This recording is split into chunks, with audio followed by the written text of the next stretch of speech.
to the Oh, places man. we've been able Tell to me. go as the world tour expands, and even in Europe. Hey, wait! For a moment, the entire stadium forgot what it was watching.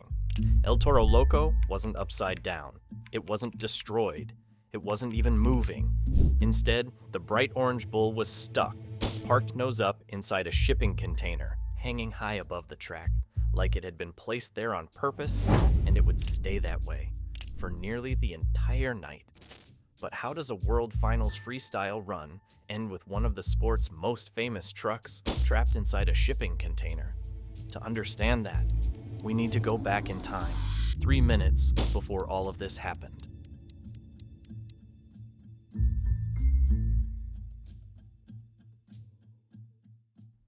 Monster Jam World Finals 13, Sam Boyd Stadium, Las Vegas, 2012. Marc McDonald is behind the wheel of El Toro Loco, knowing exactly what's expected of him.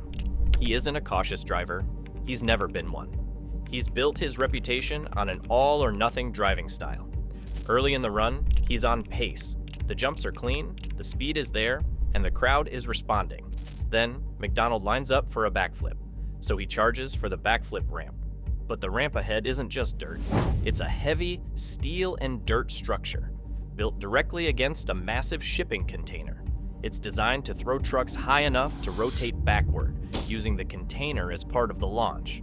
But something looks wrong. The container has already been hit a couple of times. It's bent, it's dented, it's a little smashed in. McDonald sees this. He knows a clean backflip might not be there anymore. So he makes a split-second decision.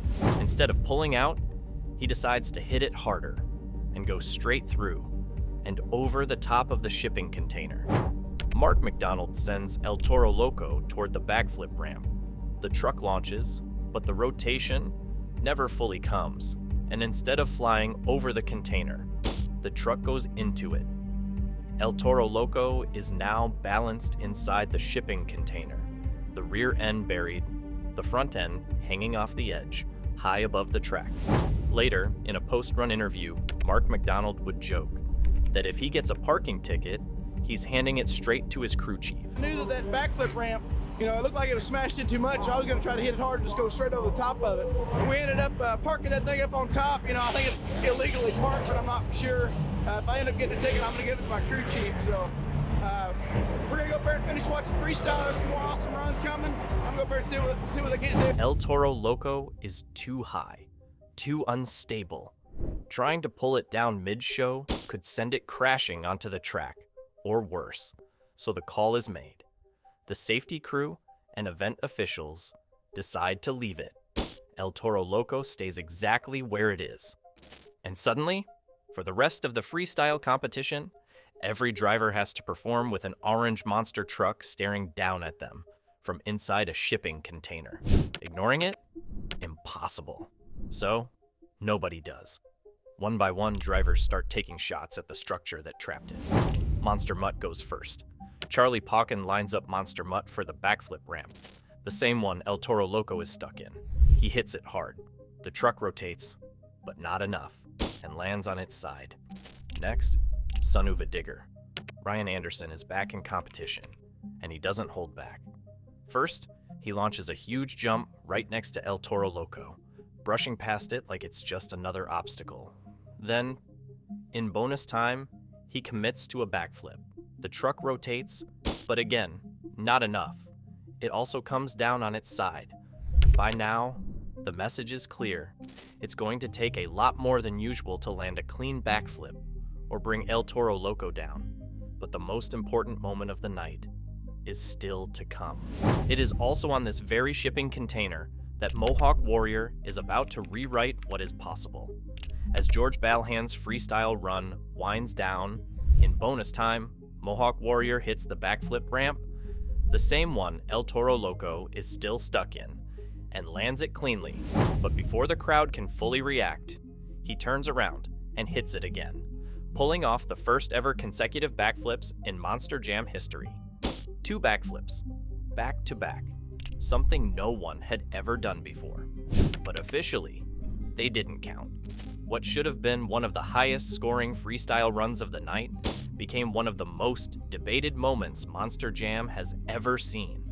Because the judges had already locked the scores, those historic backflips never factored into the final result, and all of it happened on the same structure where El Toro Loco still sat, unmoved.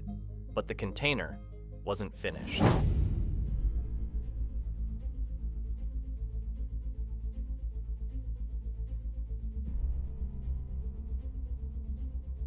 Next up is Monster Energy, driven by Damon Bradshaw.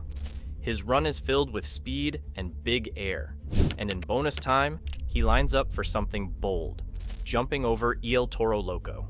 The approach is clean, the launch is even better, but the rear tire clips El Toro Loco midair. Monster Energy comes down hard on the front end.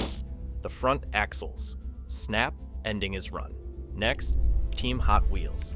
Neil Elliott is having a strong freestyle and even jumped over the right side of the backflip ramp.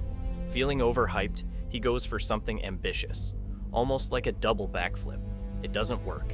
He doesn't get the necessary rotation, and the truck lands on its roof. Next, Advance Auto Parts grinder, with Lupa Sosa behind the wheel. Years earlier, he'd gone through a trailer in a similar situation.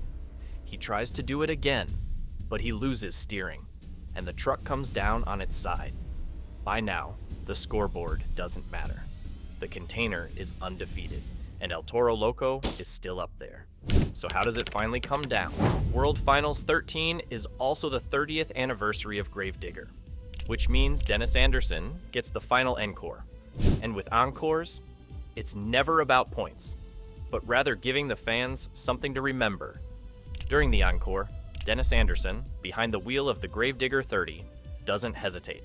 He heads straight and rams the base of the container and ramp structure, and finally, after hours of sitting motionless, El Toro Loco breaks free, sliding down and returning to the dirt.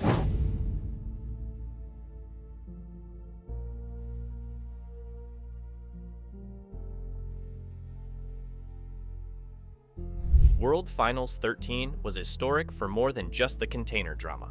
Cam McQueen, behind the wheel of Northern Nightmare, won the Freestyle Championship, the first Canadian driver and truck to ever take a World Finals title. And El Toro Loco? This wasn't even the first time it had happened. Years earlier, at World Finals 4, the truck had parked itself on top of a container in nearly the same way, and that's why this moment never faded.